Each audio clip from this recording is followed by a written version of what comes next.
everyone could please stand for the playing of the national anthem, followed by the arrival of the official party.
I think before I even get started, I want to have a collective, deep breath so Renee can kind of calm down. Just breathe for a second. She's been planning this and working on this for months, and it's finally here. And so, just enjoy it.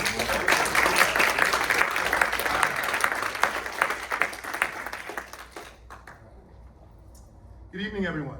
For those of you who have not met, I am Lieutenant Colonel Kenneth Canty Lane, and I have the absolute honor of being the official officiant for today's ceremony. Now, all that fancy title means is that it's my job to take you on a journey that allows us to reflect on Justin's career in a way that those of you who are not in the military can understand, allowing us to thank him for his 20 years of honorable service to our country. And while I'm not entirely sure I am completely qualified to execute such a task, we need not worry, because Renee has provided a 53-point plan to me exactly how to conduct a retirement ceremony. Step 1, stay on time. Step 2, no profanity. Step 3, remember the schedule. Step 4, no F words. Yeah, I think we got it. I think we're good. And before I get started, I do have some admin notes.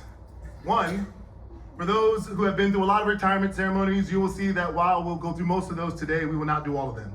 And that is fulfill Justin's wishes of creating a relaxed atmosphere that focuses more on the people than the pomp and circumstance of it all. This is one of the reasons that we're holding the retirement ceremony here today versus after the change of command in Montana. Justin wants tonight and even this weekend to be an opportunity to foster connection between all of us and for us to just relax and have a good time. And that brings me to note number 2. I'm gonna need a little crowd participation today. We're gonna have some fun. A couple times throughout my speech, I'm gonna say the phrase, "What's that sound?" And I need you guys all to respond back in unison, boom. I'm gonna say, "What's that sound?" Boom. Close, but I think a little bit more energy behind it. Let's try one more time, all right? What's that sound? Boom. All right, you guys got it. Let's get started. First, Justin, I wanna thank you again for this honor. Sharing the stage with you one last time while in uniform allows me to express how amazing of a person that you are, so we can recount your many years of service. It is also an honor because I wasn't sure for a long time if you would even have a retirement ceremony. I mean, we all know Justin doesn't like to be in the limelight. In fact, his superpower is taking that spotlight and shifting on everyone around him to make sure that each person around him feels seen and heard. But today, we're gonna focus squarely on Justin. The spotlight will be on you. So get comfortable being uncomfortable. Now, I'll admit that being here today is also a little bittersweet. While on one hand, I'm excited for you, Renee, to start your next chapter here in Kansas City, and even a little jealous that it's gonna take a few more years before I can join you here. 8 years, to be exact. But I'm also incredibly sad to see you go. I'm never gonna forget the day after you told me that you had actually pressed the retirement button. I spent that day literally feeling like I was in mourning. I actually left work early, true story, because I couldn't focus on the work for the day. Before I left, a young troop came by my office and asked if I was actually okay. And I told him, yes, I think I'm just in a little bit of shock. Last night, Justin told me that he had pressed the retirement button. And he looked puzzled because he couldn't figure out why that was bad news. And I mean, I knew it wasn't bad news, but I felt like the Air Force was losing an exceptional leader and even a better person. And I just didn't know what life would be like in the Air Force after he was gone. I knew from that moment on, I would have to divide my time in the Air Force into two parts. One would be before Justin retired, or BJR. And you guys can guess what the next phase is, right? BJR? No. It's AJLMAINCAAF. Or after Justin left me alone in this crazy ass Air Force. Probably go to a Chiefs game or something. It's gonna be a really dark time without you. All jokes aside, it's probably time to talk about how Justin is actually sitting here, ending 20 years of military service. Justin actually started his time out in the Army. And I know what you guys are thinking, but everyone makes mistakes. It's not how you start, it's how you finish. He joined the Army not long after 9/11, and when he felt the calling to serve. Like most good ideas, the idea was fostered by an NCO that Justin was working with while in the carpet cleaning business. He was convinced that serving was right for him, and it was the best way that he could give back to his country. So in June 2003, he raised his right hand and enlisted in the United States Army. And I can't stress enough how courageous that was at the time, because while many years prior, we were a nation that was at peace. But when Justin decided to join, we were a nation that was at war and the war was growing. He served in the Army for 3 years, during which time he supported crucial missions overseas like Operations Enduring Freedom and Enduring Freedom Philippines, as well as Special Force training missions throughout South Asia. He thrived in the Army. We knew even then that he was burdened with glorious purpose. And for the dedication and exceptional work for his time in the Army, he received 2 commendation medals and an achievement medal. Now I'm a defender, so I don't generally do math in public, but that equals to about a medal a year for his 3 years that he was in. Not bad for a kid from Texas. For those first years in his career, they were incredibly impactful and life-changing on Justin. The Army was the cast that would mold a phenomenal leader. But though he loved it, he knew it was not going to be his forever calling. He left proud, but he left because of the strain on his family. Carson was only a baby and he didn't want to leave him fatherless. Lucky for us, he had witnessed the superior branch of the military. And he knew that the Air Force would give him the opportunity to serve with a slightly better quality of life and a little bit better family predictability. So over the next 3 years, he worked hard to finish his degree and return to service. But this time, he returned to the world's greatest Air Force and as a commissioned officer. Enter Second Lieutenant Justin Cassidy. What's that sound? Boom! That's the sound of Justin's career beginning to skyrocket towards the stars as he PCS to his first Air Force base.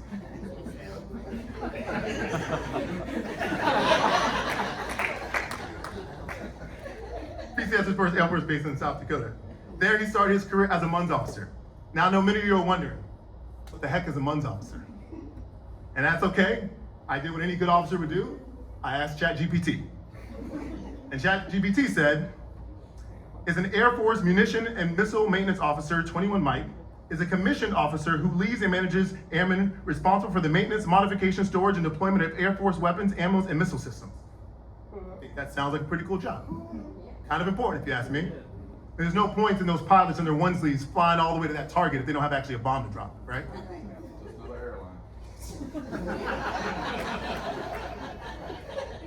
And if you're thinking, wow, we let Justin work on bombs? ChatGPT also said, this is a logistics force leadership role, not a hands-on technical one. A little less cool than we thought. Nonetheless, in his 3 years at Elwich, he was a force to be reckoned with. He deployed twice, leading over 100 airmen through crucial missions like Operation Odyssey Dawn and ensuring the success of over 1,000 combat missions, including providing the ordnance used to protect over 30 soldiers who were in direct enemy fire. It was his ammo that helped save their life. So it's without question I can say that there are people alive today because of Justin's actions. He left Ellsworth with 3 more commendation medals and the #1 lieutenant in the 28th Bomber Wing. And for those of you not in the military, that means he was the #1 lieutenant on the entire installation, beating out 70 other lieutenants. Absolutely incredible.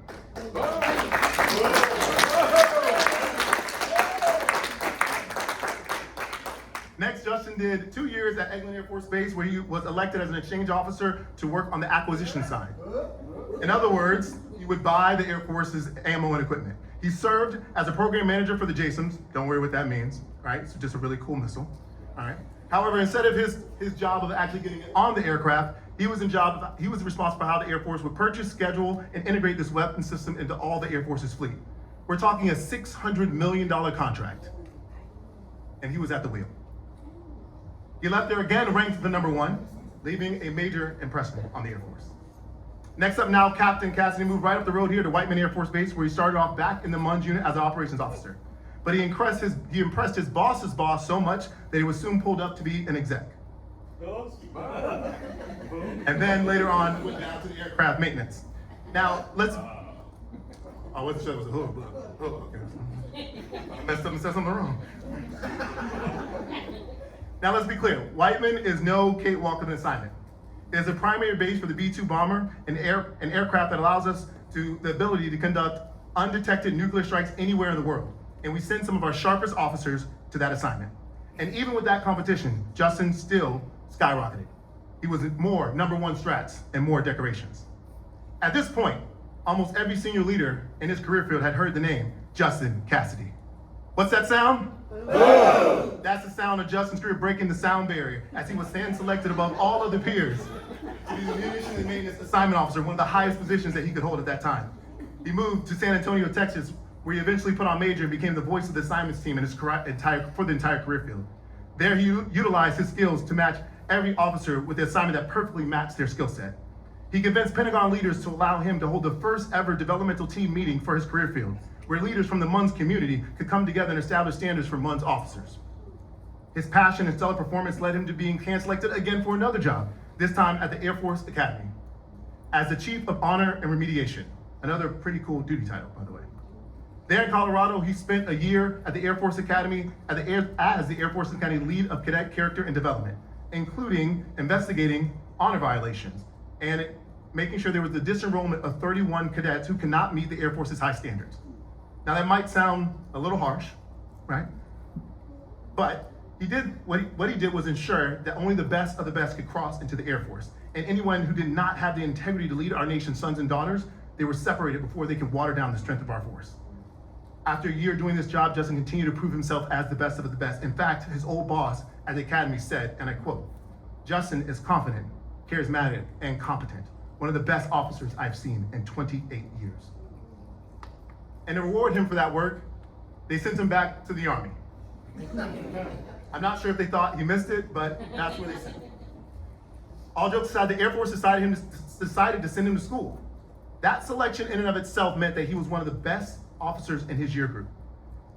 And taking that one step further, the Air Force decided that they wanted him to represent the Air Force at the Army school. Only the cream of the crop get this honor. I was blessed to be stationed there with him, and while it is a story for another day, I can tell you that the year that I spent with Justin there changed my life. Not only because I got to meet my amazing husband while there, and Justin helped me vet him to make sure he was top-notch, which he's way better than me. Okay? But I also got to study and work with Justin and watch how he would solve complex issues and how he would bring other people together to get after those same complex issues. We had many chats over a large number of Cutwater Mai Tais to solve all of the Air Force's problems.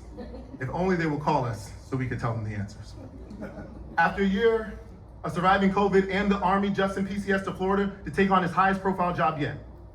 And what any Air Force officer would tell you is the most formidable challenge of his career.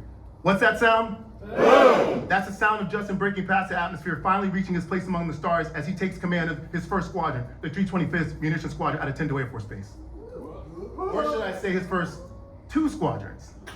This guy reaches what anybody would tell you is the pinnacle of their Air Force officer career, being a squadron commander, and then casually mentions to me one day, he's actually leading 2 squadrons. He led one while standing up another and building it from the absolute ground up. I can't stress to you how incredibly rare this is and how the Air Force needed the perfect person to lead these 2 units. And that person was Justin. He left there as the #1 stratified squadron commander in his grade. His final assignment, now Lieutenant Colonel Cassidy, well, he got sent up to the tundra, to Malmstrom Air Force Base, Montana. And I'll have to admit, I may have had something to do with that assignment. You see, at this point in our career, we have been stationed together twice, one time with Jazz. And we absolutely loved being stationed with the Cassidys. So I decided to make a deal with God. I said, hey Lord, I said, what's up? I said, if you get me stationed with the Cassidys, I won't complain about anything again, ever. He said, anything? Ever? I said, fair. If you get me stationed with the Cassidy again, I won't complain about anything in the Air Force, ever again. And he said, anything? Fair. I said, if you get me stationed with the Cassidys again, I will never complain about another Air Force assignment I ever get. He said, bet. Next thing I knew, we were all on our way to Great Falls, Montana. We loved it. Honestly, they were the best part of us being there. It was worth every slip and fall on black ice to be just 6 houses down for these two for the 2 years. And in those 2 years, I witnessed Justin work as a marvelous squadron commander. I saw how he led his unit conduct the largest nuclear logistics movement in his unit's history. Watch him onboard and certify a new vehicle for nuclear weapons transportation. And more importantly, I watched how he volunteered and worked as a senior wing advisor on diversity and inclusion, making a working group and helping airmen lead wing level, base level events to make sure every person who volunteered for our service felt seen, heard, and respected. His final performance report said it best. One of the best organizational leaders I've seen in my 20+ years. His thoughtful approach to solving complex problems is matched by his commitment to improving everyone around him, pushing and pulling others toward extraordinary results. I can't think of a lovelier or more accurate statement to capstone Justin's 20 awe-inspiring years of military service. And while his career has been awe-inspiring to watch, they pale in comparison to who he is outside of uniform. Above all else, Justin is a textbook father.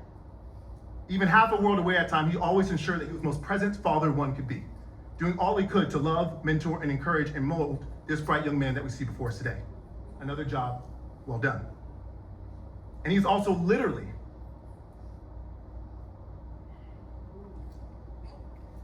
my inspiration of what a husband should be. I watched him for years as he showered Renee with love, supporting and motivating her. He was so patient when he needed to be, but also could find a way to give her just a little nudge when that's what she needed, all while somehow convincing her that it was her idea. I can't tell you the number of times that I caught him just staring at her, taking in the moment and admiring their love. I promised myself that if I ever were so lucky to find what they had, I would use Justin as a guide on how to do it right. That's why I asked him to officiate my wedding. I wanted my wedding to be blessed with the same love that they had from day one. And of course, I'm not the only one that thinks very highly of Justin.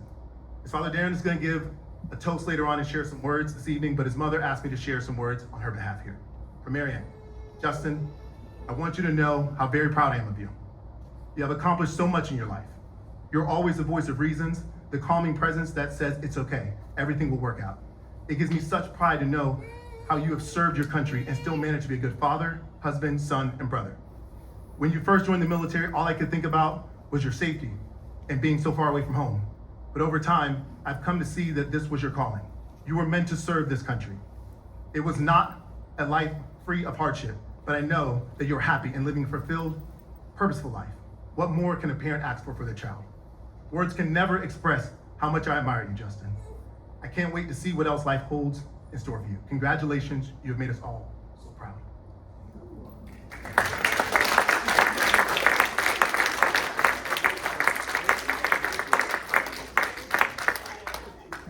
So yeah, he's a pretty amazing guy. So I'll ask you guys this one more time. You weren't like that as a month's officer. Pretty mature. I'll ask you all this one more time. What's that sound? That's the sound of a young man who sent out 20 years ago to protect his country. That's the sound of a father who wanted better for his family, so he put in the hard work to achieve higher heights. That's the sound of an airman that only knows how to give his best, and that best is making every person around him shine.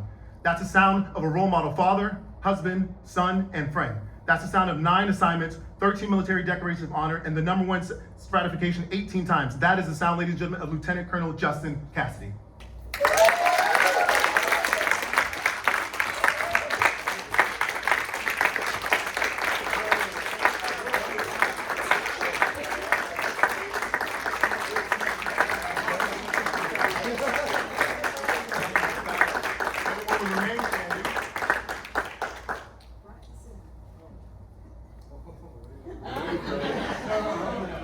Feel free to get your cameras ready if you would like as we read the retirement orders. Those in the military, you know what you must do. Attention to orders.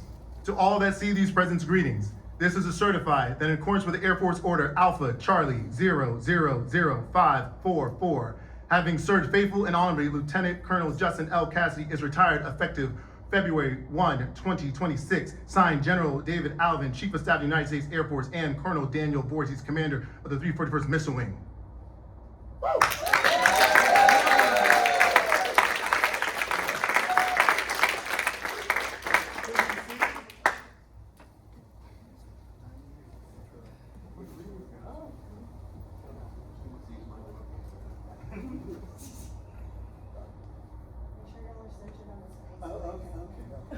That was point number 55.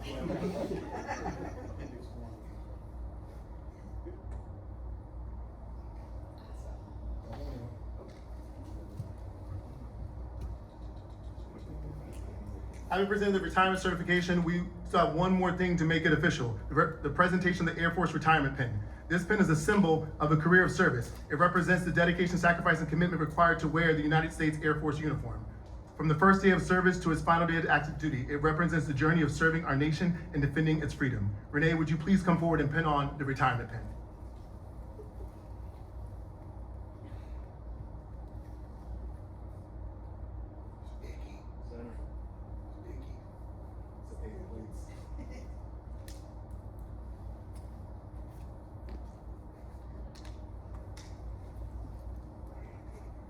I know it's not a big room.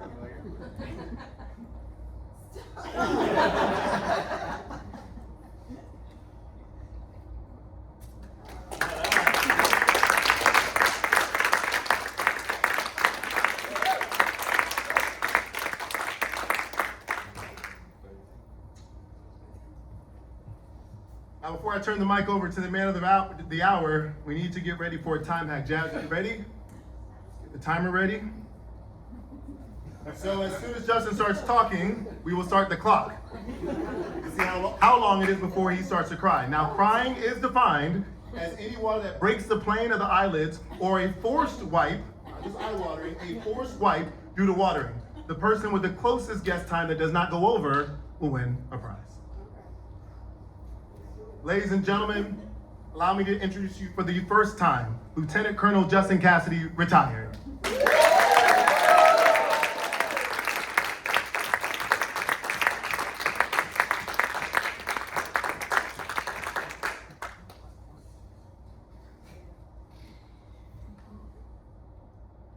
Don't get old overnight, do you, Alan? All right, so Renee gave me a 150 point. Not surprised. Yeah. Whew. Man, I don't know, Mom, that was pretty good. I thought you were gonna get. You were close. Close. All right, close. I think that was snot, not an eye rub, guys. Tears are from here. Okay. Well, that's not the first time I've had to follow Ken and thinking, God, that guy's good. It's always second place after Ken. He's a first base kind of guy. But I do have to put. Can you guys hear me without the mic? Okay. Use the mic. Use the mic. I'm actually going to read a lot more than I usually do. I like to have crowd engagement, a lot of eye contact, something like that. Well, you got to salute. I'm ready to fight. Yeah. Yeah, fired See all up. that hair? All right. Don't laugh too hard, Carson. The rest of the family. That's right. There you go. All right, Jazz, I got a meeting at a time? Perfect, somebody's gonna lose. All right, so I'm gonna have to read a little bit just so I can make sure, but I never do like being the center of attention, so I'm gonna look down as much as possible. But the military asked me to be the center so many times. I always try to minimize promotions to the max extent possible, but I couldn't do that today. First, I wanted to publicly thank all the support you guys give me over the years, whether it's family or friends. It's important that I actually get to acknowledge everything and how much you guys mean to me. And second, I needed this for a little bit of closure. As I reflect back today, be warned that there will be some words that don't make any sense. It's probably an inside joke with somebody, just kind of roll with it. What's that sound? I just made that up. All right. In Air Force tradition, which is probably the most tradition you're going to see, I do want to thank the project officer and the presiding official. Ladies and gentlemen, give me a round of applause for Major Retired Renee the Seamstress Cassidy.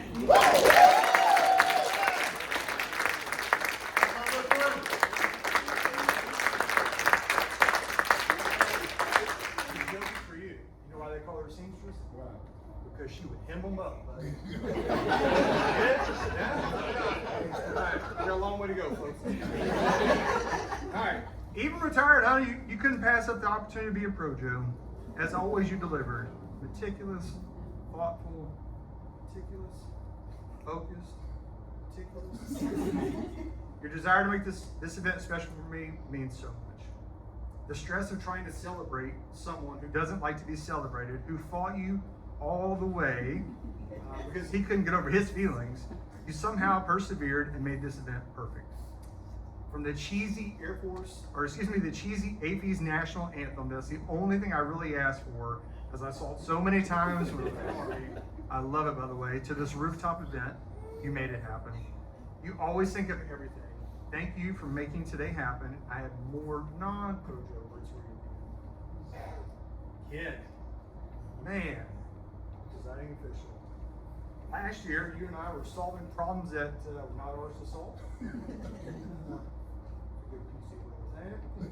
I felt absolutely defeated when the wing was just not doing good and we were struggling to get anything done.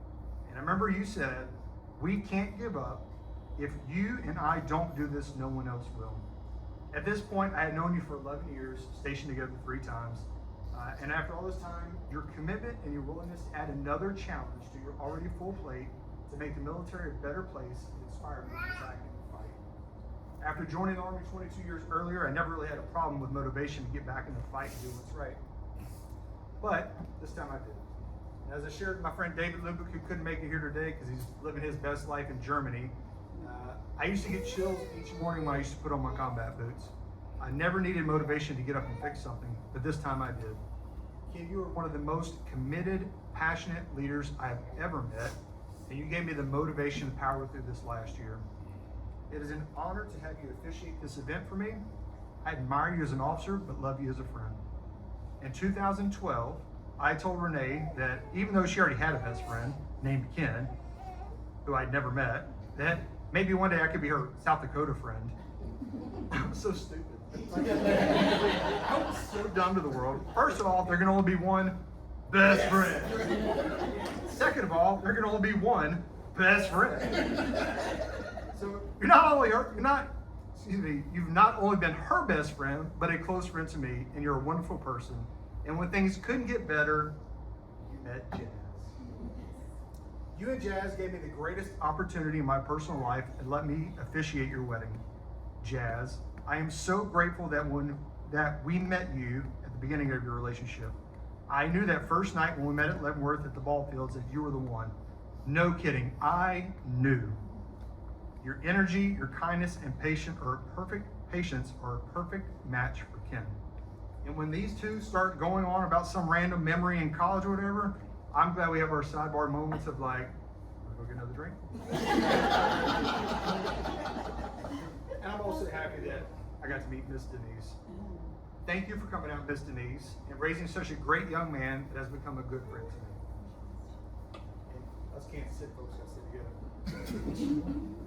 All right, age 2. I'm hurrying, I'm telling you. No, I need to hurry, because, yeah.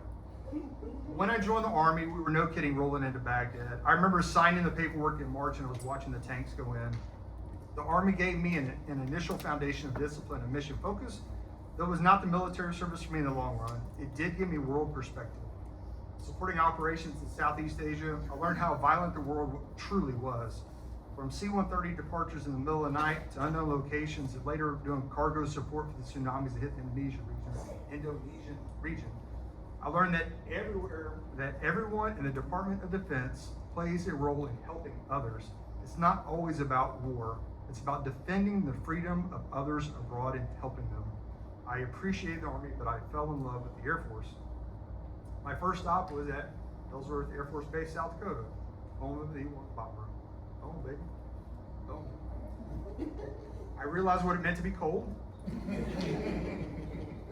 It's not Grand Forks cold, but it's cold. I learned a lot about life, deployed a few times. Even with Renee, we deployed the second time when we became friends. One of the hardest parts, and you guys get ready for the tears petition on this one. One point in 2010, I was part of a team for a dignified transfer of a soldier who was killed in the front lines. These events were emotionally taxing. Often the deceased member was escorted by a close friend with someone in the unit. However, on one special occasion, it was significantly different. This time, the young soldier was being escorted by his father, who was deployed with him. It was devastating to see and feel the father's grief as he carried his son off the plane. Holding back tears, I thought of my family. It was a maturing moment and realization to me that every person in the military has someone back home who's worried about them. I needed to treat each airman I served with as one of my own. There's someone's son, daughter, cousin, or friend. I didn't say anything. I started to shed my insensitive side and embrace being a better leader who was more caring. I'm proud of my support for operations Enduring Freedom, Iraqi Freedom, New Dawn, Odyssey Lightning. As my teams, like Ken said, built thousands of bombs that killed just as many enemies. I've seen the footage of coalition soldiers who were pinned down by gunfire, but saved by the GBU-38s and 31 bombs raining down with such precision. You didn't have to be on the front lines to make a difference in a firefight, as the weapons we built, killing the bad guys, soldiers and Marines were making it home. It was a stressful assignment for the family, but a pivotal one for me. I was very thankful when we got the assignment to Eglin, Florida, baby. Home of Bethune-Cookman Wildcats. Enter to learn, depart to serve. Okay, you got another shout out coming too. Carson and I moved to Eglin, where I met David Lubick, Andrea and Gibby Gallegos. I had a great time working acquisitions because of them. I was pretty adamant early on in my career that I would not blend work and friends. Pretty adamant. Like, I got a lot of that feedback. However, when your coworkers convince you to steal Santa Claus, spend hours, actually probably more like days, crafting a makeshift town, and we built an entire town just to win a Halloween trunk or treat contest. You become friends and create some of our best memories. Andrea and David don't know this part, so I'm gonna keep an eye on you. Your friendship kept me on active duty when I was actually thinking about getting out. Our time in acquisitions was great, and I learned a ton, but it was the fun times in between with the paddleboarding for PT, Gibby's barbecue specifically, please let him know that, that kept me in for the long haul. You guys kept me in. Andrea, you and Gibby have always impressed me with how you handled mill-to-mill life while raising such wonderful kids along the way. They each have their own personalities and are strong, independent kids. I've never seen you or Gibby ever upset. Now, I'm sure you might get upset, but I've never seen it. You two always handle everything with such grace and compassion. You two have traveled far to support your kids and your friends, like us, and you do so with a smile on your face. You were a willing accomplice to hop on a plane for us to go surprise David before he left for Germany. You were always kind to me when I had questions about acquisitions, and you and Gibby always opened up your home to Carson and I when we lived in Eglin. Thank you for being such a woman. Then we went to Whiteman Air Force Base, Missouri. The outlaw Josie Wells. Yeah. Home of the B-2 bomber, Spirit of America, and also the place where we met Shane Silky Johnson Conley. Yeah, but if Dave Chappelle had a draft, Shane would get selected over Tiger Woods. He is that guy.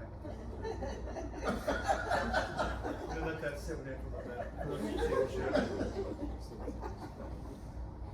bit. Hang in there, Shane, buddy. Hang on. I took over for Shane as the group exec, but somewhere along the way between turnover and the command financial brief from David Sheehy, we became friends. I admire Shane as he is a man of the people. His passion for taking care of people is inspiring. He extends his great care so much to his lovely wife Jill and his daughters Hazel and Annie. I was lucky enough to be at Shane's wedding and for the reception, which was one of the best receptions I've ever seen. Shane, every time I hear bands that make her, I think of you. Remember that? Yeah. In all seriousness, you taught me one of life's greatest lessons. If someone shows up to your house with a drawstring backpack filled with a toothbrush, he's already laughing, a toothbrush, a travel-sized toothpaste, and a t-shirt, it's gonna get turned up. Like, to be clear, this is not a sleepover. Boy, Edward Forty's hand, boy, he comes hard to fate, man. Jill, God bless you. Holy cow. God bless you for taming the beast at Shane Conley. Thank you both for making the trip up here while you're in school. You've gone through a lot in the last year or two, and I'm impressed how you continue to move forward. I greatly appreciate your friendship as well. Ladies and gentlemen, Todd Gailey. Give Todd Gailey, everybody.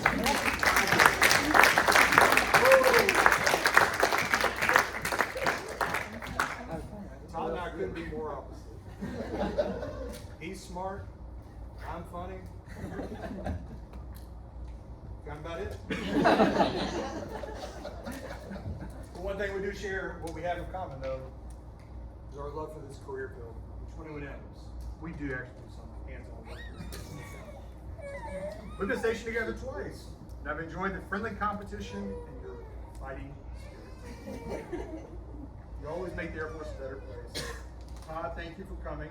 Please continue to be the passionate leader for the 21 F community. Your desire to create change in organizations is admirable, and I hope the Air Force lets you go as far as you want to. Don't let anyone change you. Don't change who you are, and best of luck, my friend. Best of luck surviving another winter in North Dakota, where it's colder, surviving another bad boss. Ain't nobody here with you. Surviving another bad boss. Buddy, get yourself a good PCS. It gives you a deeper pool to swipe from, man. Like, you deserve it. When you make colonel, please invite me to the promotion ceremony or at least to your group change of command ceremony. We live here now, and I know you're from here. So please include us on your list of people to visit when you come through. Even though I'm leaving the career field, one of our very best is still here with you, my friend Claire Vasquez. We'll chat about that. This next friendship, Lord, I need you guys. This next couple of folks, it's going to get a little interesting. Just don't judge me. Started out with me being a good neighbor, then it went to illegal distribution of adult beverages. I say me specifically because as the extroverted introvert in the relationship, married to the introverted extrovert, I was always the first point of contact with any of our neighbors on base. Old Gladys Kravitz over here. Ah, yeah. That's what I was looking for. Might be spaced out by age a little bit here. Oh, Gladys Kravitz over here. We're just kind of peeking out the windows and racing in the house so she didn't have to meet anybody. Enter Chris and Beth Williams. And the nearly decade-long friendship that a wise man once said it all started with a mouse. Is he? All right.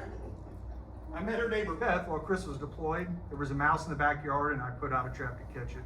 Once contact was made, the peddling of adult beverages began. Casually, it was over the fence. Those conversations grew into old Debbie Dealer over here. You. Passing out those mini Dos Equis that we acquired in Kansas City. Sorry, Mom.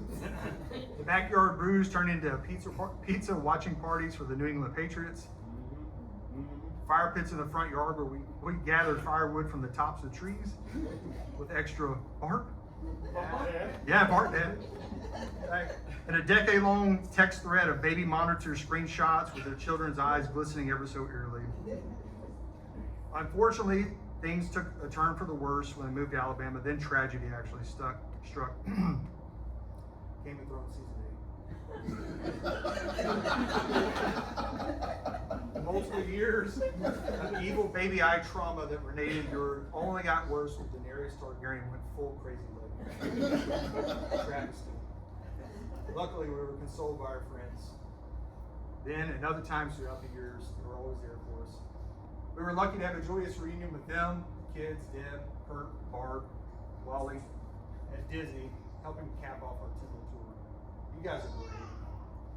We were so lucky to have shared so many great memories with you guys over the years, despite Dirty's objection. Dirty. That's their dog, just be clear. I'm going to skip over San Antonio and the Air Force Academy, sorry, Claire. Already hit the good parts of Fort Leavenworth. And I do want to spend a little bit of time at Tyndall Air Force Base, Florida. Back to Florida. Duval!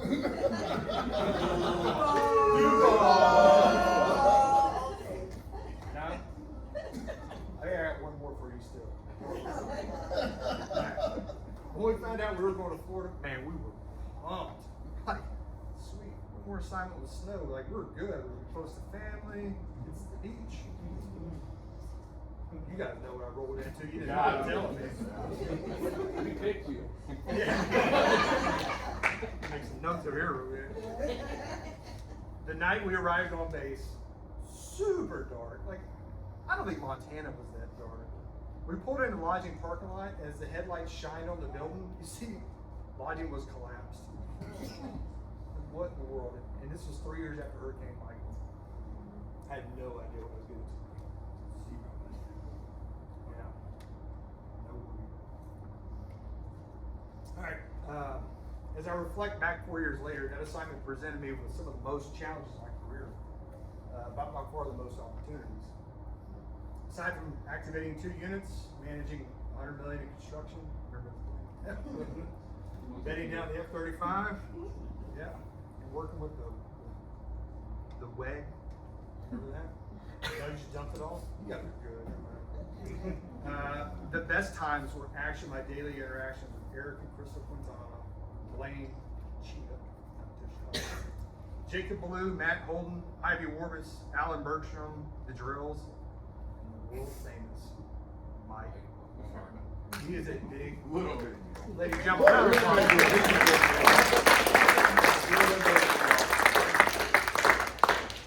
last time I spoke in front of you guys, I cried like a baby. It was bad. It was ugly. Thought there was another B word coming. I cried like a big boy. As I said, and I wrote in my command speech, I've never met such a close-knit group of people who have been through so much together that perfectly blended their work life with friendship. I can't recall a single time that any of them showed up with a, yeah, I'm not feeling this full attitude. Every single day they were outpacing me in how to improve the organization, help the people, just to get things done. I pride myself on being a hard worker, pacing the unit. But here I was just trying to keep up with them every single day. This team of senior leaders never steered me in the wrong direction, even when sometimes I would, metaphorically speaking, be driving down the wrong way on a one-way street. Cheetah, you guys didn't tell, tall, silent type, but he would calmly express concerns. There was just something about him. While Mike would get a little bit animated and vocalize all his thoughts just like right then and there, and did a little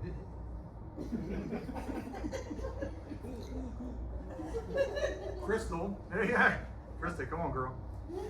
Crystal would be very clear, concise, and give you that one chance to take her advice. That was it. You didn't. She gone. Eric would physically and sometimes, or excuse me, figuratively and sometimes physically slip on his professor cardigan and convey the strategic impacts through a crafty political lens, analyzing the multiple impacts of our action. And you didn't listen to us once. That's correct. There's not been a whole lot of stand back. Yeah. Because of you. Yeah. I'll tell that story later. You guys made me the leader I needed to be in the latter part of my career. You guided me, you taught me, and helped me make major impacts to the Air Force later on. Specifically, getting those bodies for the leg position. And later on, man, we did a ton of stuff in Mount Shasta. I wouldn't have been able to command in Mount Shasta the way I did without you guys. The trials we faced at Tyndall were atypical, and you guys were the rock stars, taking care of the people and the mission. Things we did during that time were so rewarding. I know the others couldn't make it today, but it means a lot that you guys all traveled up here. I really enjoyed our time together, and I hope we can see each other again. That's not at a retirement ceremony, like anything else other than retirement. Speaking of driving the wrong way down a one-way street, she's laughing in the back. Everybody, the Poulin family. Kate, Henry, Sarah. I know Craig's deployed right now, but I want to say to you again, I am really, really sorry that time I almost killed us driving down the one-way street to brunch. It was a complete accident. But there's a pop quiz on how we all became friends. Okay. A, was it somebody pushing Cutwater Mai Tais adult beverages to our neighbors? A. Hang on. Wait till B. Was it B, Kate and Renee searching for a lost kitten? Or was it C, the kids watching Carson's 2022 Disney Parade Float Extravaganza? C, all of the above. Ah. That's correct. Answer, all the above. But mostly it was the Cutwater. Man, we had fun with you guys. We really did. Did you find the kitten? It was never lost. It ended up being in the house. And it was lost in the house. Renee never forgave them. Never. I'm pretty sure Kate didn't either.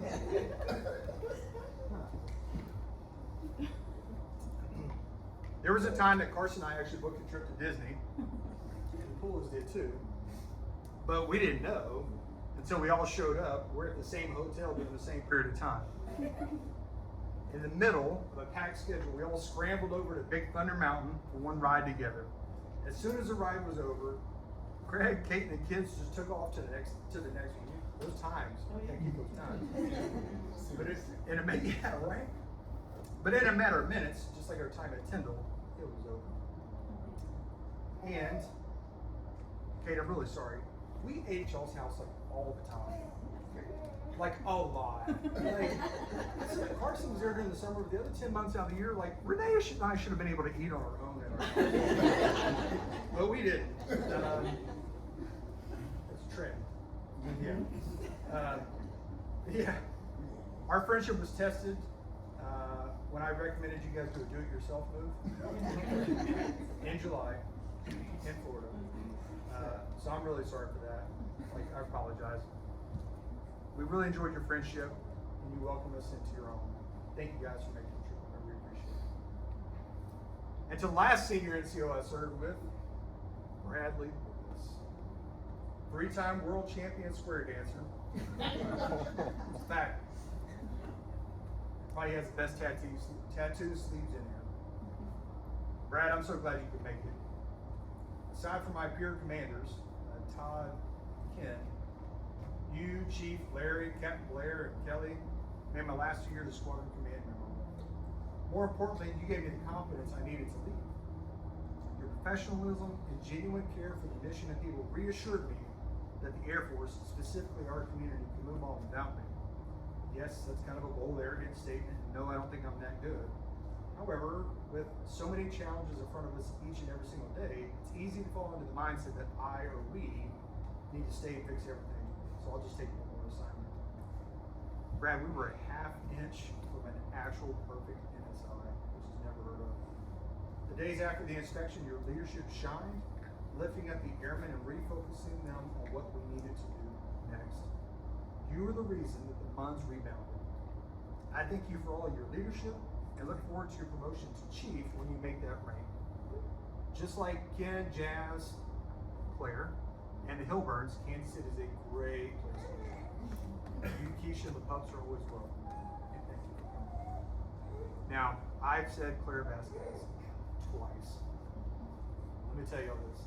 For someone I've never been stationed with, I feel like I've known her forever. Little known fact, Claire is the ACC 2011 Leo Marquez Award winner. Right? Stop her. I know this because, what's that? Stop her. I know this because you beat me at the MASCOM London. I know it was 14 years ago, but man, I had a really strong pack. Like, it was really good. And you never forget someone that you lose to, especially when they're one of the greatest. Claire, you have such a great, friendly personality. It's no wonder why you and Renee became friends. I'm truly beyond words that you would fly all the way across the Atlantic, just come hang out this weekend. You're a strong leader, and you're the only person in this room who I will not correct when the Cassidy Ranch is addressed as the compound instead of community of friends. Over the years, Claire, you have been my go-to when I needed to find a select few 21s that needed a specific condiment. Claire, thank you for your leadership in our community, but thank you for being a good friend to Renee and me over the years. I really hope that we can get you to settle down on the compound community when you get out. Seriously, please move here with us, Ken, Jazz, the Warms. I added them to the list. Brad Lewis, he just said he's coming out too. And the Conleys. I need someone to stay behind with Renee when we go to Susan? Okay. All right. To the charity family. Mr. Roger, Miss Harriet, and Jake Katrina. From day one, you've welcomed me into your home and to your lives. You've been a constant present of support for Renee, Carson, and I. Earlier this summer, you were kind enough to send me some job listings that I sent to Carson because he could find it. To help him find a job. During COVID, Roger sent us public cakes and wings. Roger. Thank you. Jose and Katrina are always open up our house, almost as much as we ate at Pullen's house over the years. And one time we were driving to Dallas, and we forgot to tell you that we were coming. And you were nice enough to say, come on in. Thank you guys for everything. I love and I appreciate you very much. But just this one time, I'll say, go Cowboys, go Colts, go Jags.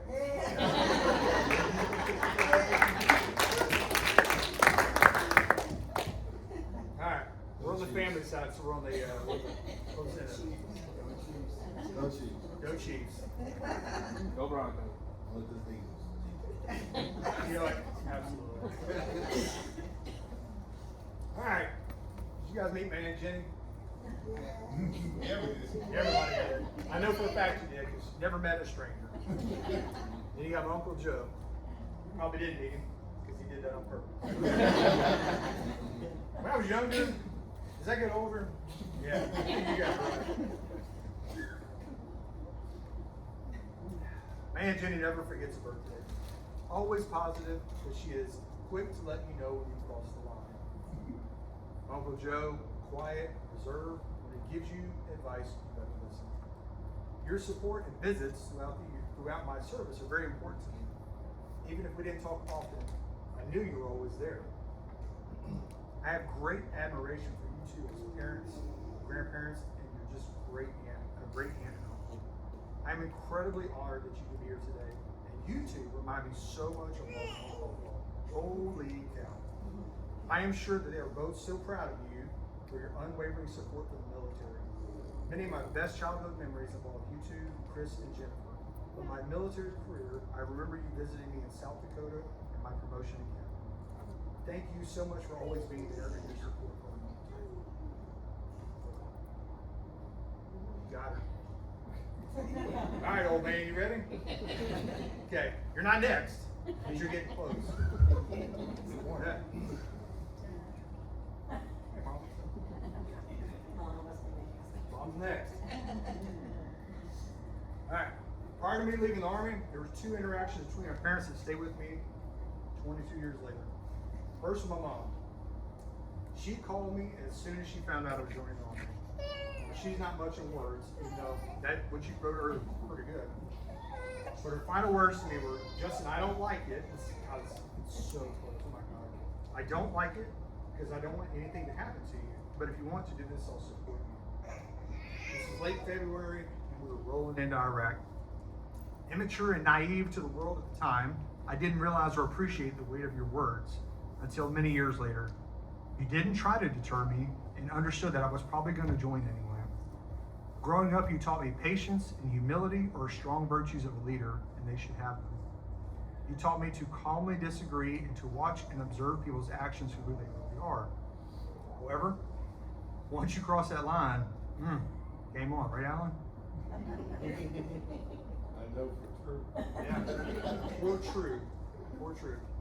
Mom, thank you for supporting me all these years when I believe it may have been tearing you apart on the inside, despite you, between your desire to support the military needs of the country and worrying about your by far favorite son. Did you get that, Alan? She didn't say no.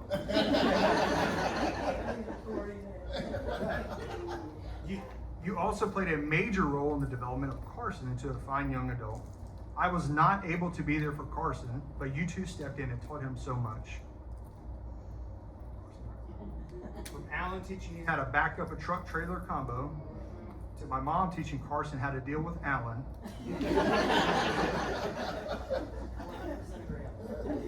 Thank you. You being there allowed me to continue to serve. So with that, I know you don't like getting up in front of people. That's 100% right. So I'm going to give you a gift, and I want you to stay seated. And it's a token of my appreciation.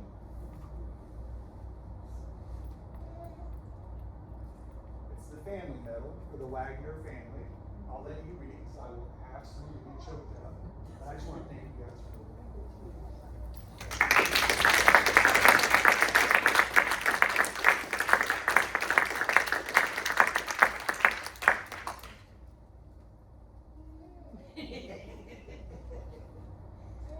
Now to the biggest crier in the room. You might make it. He won't. You might make it. I feel like you dehydrated. Physically able to cry. Do you remember the day I left the Army? Yep. Uh-oh. All right. I recall you and me sitting on the front porch. Uh-oh, here it is. And I started crying, wondering if I'd made the right decision. In a calm, supportive voice, you said, Justin, sometimes in life we have to do the hard things even if we don't want to. There are good and bad people in this world. Fight for the good people. 24 hours later, I was getting yelled at by drill instructors telling me how bad I was. But 22 years, 2 months, and 17 days later, I can say that I did the hard thing. Your words that day carried me through the hard times, and I fought the good fight. You taught me the virtues of courage and cooperation. Growing up, I would hear the stories of you helping others wading neck deep into the floodwaters to rescue people from their homes. More than once, I've been on the lonely end of right in a room full of wrong, but the courage you instilled in me let me stand up for others when they couldn't stand up for themselves.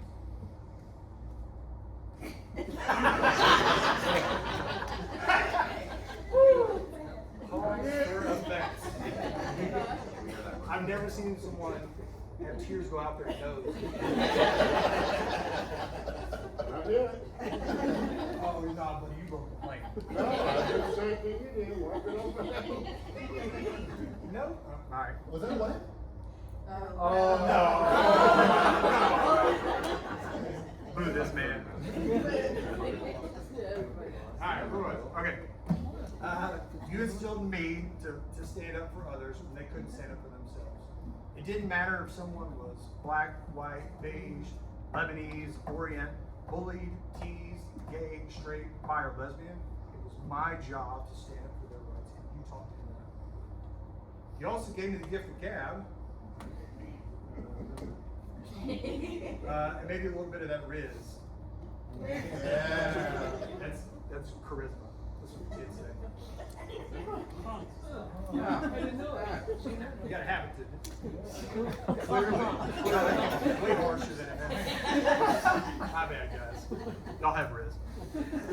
Okay. I thought it was resolved. That's pretty good. Yeah. That ability to talk to people, talk to anyone actually, allowed me to be a very successful officer who was always wheeling and dealing to get things done, connect us as friends, or connect to people in this room. You and Donna have always been super supportive of your kids in the military. The one time you flew to South Dakota and drove that 28-foot Penske truck with a trailer on the back carrying somebody's motorcycle, with a 6-year-old Carson in the front seat, all the way to Florida during one of the most difficult parts of my life, meant the world to me. And you get super motion sick, so the fact that you got an airplane was like amazing to me. Donna, your support to not 1 but 3 kids on active duty in wartime is a testament to your motherly strength. Some of my best memories of these past decades have been our time together at Disney. Carson, you should thank these two for reintroducing that to my life. Disney's a special place for us because it's one of the few places that allowed me to escape the stress of the military and enjoy time with family. Carson and I have great memories there, and it's because of you two. Thank you both for the support and wonderful memories. And if you guys can come up and give me a gift, please. Unless you don't want to come up. Come on up, old man. We're gonna get pictures of Roger here. Thank you guys for having me. I'm gonna cry. Did you make it? Yeah. Okay.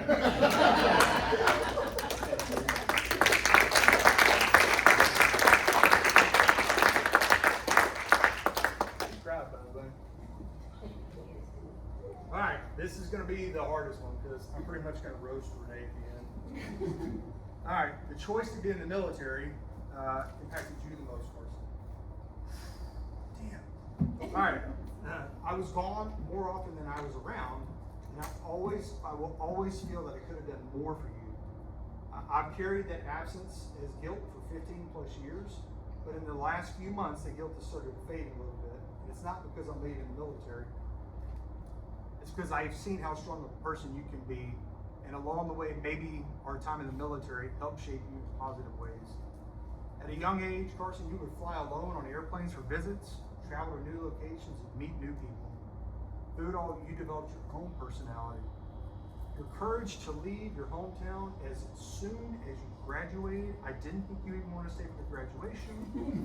You saw the photos, you would agree, you didn't want to be there, and you could not wait to go live out this dream. I admire your passion and your pursuit of what you want to do in life. Your goal of working for Disney has come true, and it absolutely makes me happy to see you accomplish your goal.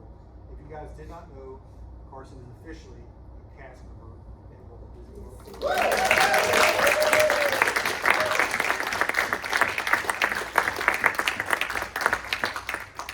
Carson, never forget that the people in this room will support you no matter what. Half of them are Disney pass holders anyway. So they're actually supporting your salary. Walt Disney himself said, all dreams can come true if you have the courage to pursue them. And you have done that. Keep on dreaming, kiddo. Be that joy in someone's life each day as they pass through the entry of Magic Kingdom, just how you've been a bright spot in my life and so many of here. Nope, who said that? Be the bright spot in someone's life. I'm very proud of you. I'm going to give you a gift today. Come on up, dude. I'm going to give you the military child medal, so you can read it because I'm definitely not going to read it. Thank you for that.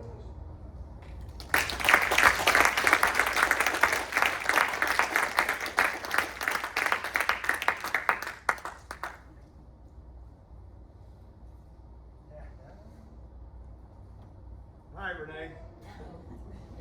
What can I say about you that hadn't been said about Afghanistan?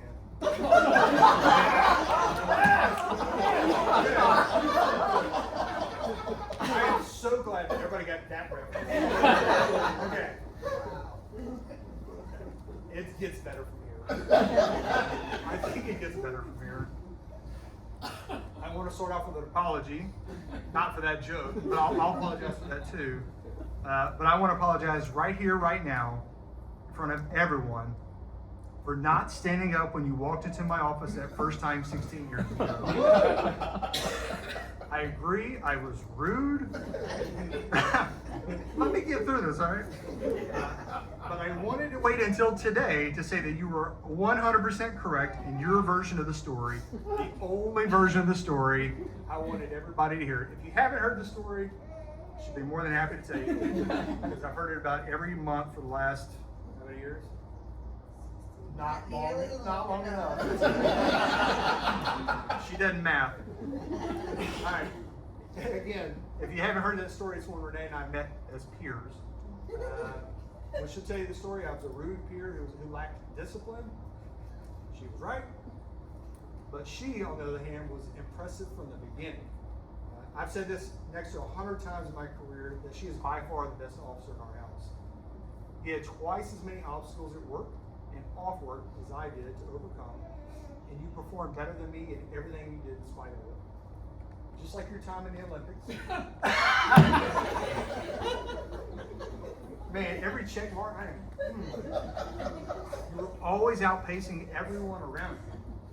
And our limited time together on active duty, you were a joy to watch. And active duty never felt the same after you left. It really didn't. It was like a Horcrux was destroyed. And part of my joy of being on active duty just finished overnight. ALS graduations with both of us in mesh dress were the best. From the Casbah and the D to me showing you how to build a bomb, you showing me the flight line at night, watching the B-1 take off with full afterburner from the perch was awesome. One of my greatest memories.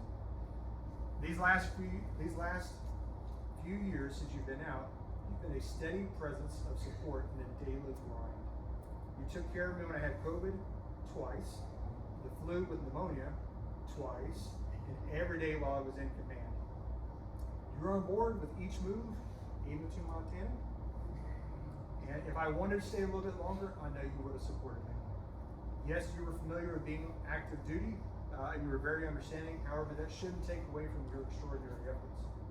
You were always ready to listen to me fuss and guide me when needed. You don't know this. Huh. Put it on my bingo card. You don't know this, because I didn't let you know. That when things got tough at work, I would often ask, what would Renee do? What would Renee think? Like the little good and bad angels, like in Tom and Jerry? It was very much like that. But a lot of times it was, you're saying, kick him out. The other time you're like, kill him. That's when Brad would come in the office like, Pern, what are we doing here? Like, but you kept me on the straight and narrow even when you were not around. You were the leader behind the scenes guiding me while I was guiding the teams. The friendship you gave me in the D led me out of a dark time in my life. You taught me about fairness. You believed in me when I didn't believe in myself. And you were the most influential officer in my career.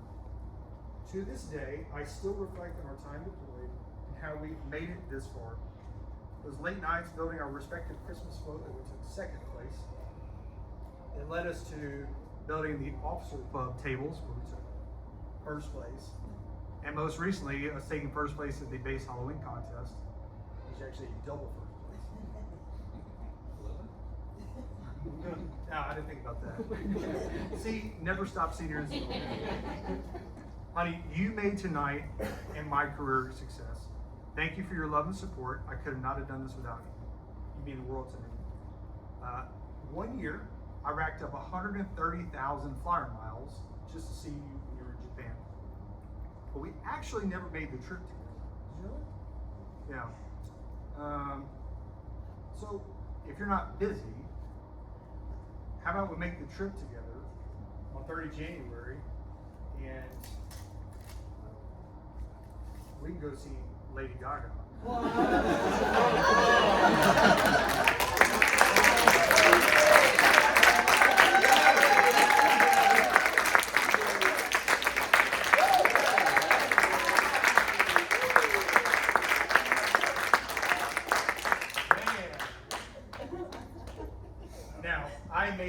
take this there, they're not here physically.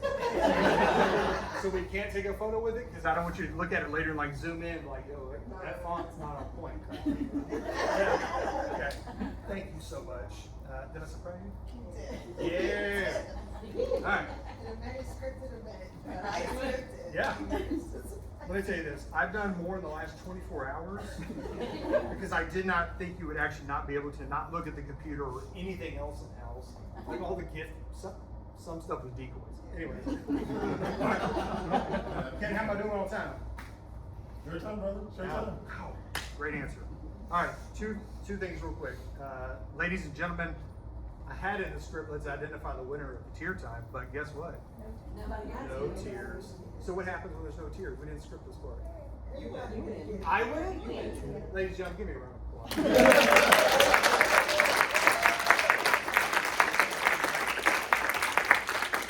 I do have one more thing, and I was hoping that everybody would be distracted so I can slip off the back room real quick. So, can you guys like count it in? He's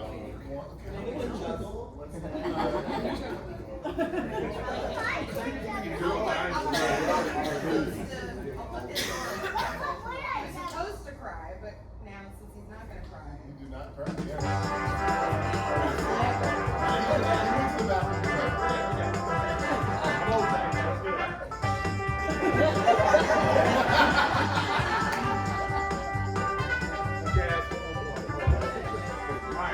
To be clear, in the 44 years of life I've never drank in front of my parents. Never. But I planned this out many years ago that I was going to grab a Stone Cold Steve Austin style beer and give a good old hell yeah tap together. But I was going to have the two of them and I was going to chug it, but again, at 40. Oh, I ain't worried about the parking. It's being 44 and like worried about like acid reflux. But what I did want to do is pop one to you SOBs, there's children in the audience, say cheers, thank you for everything, and let's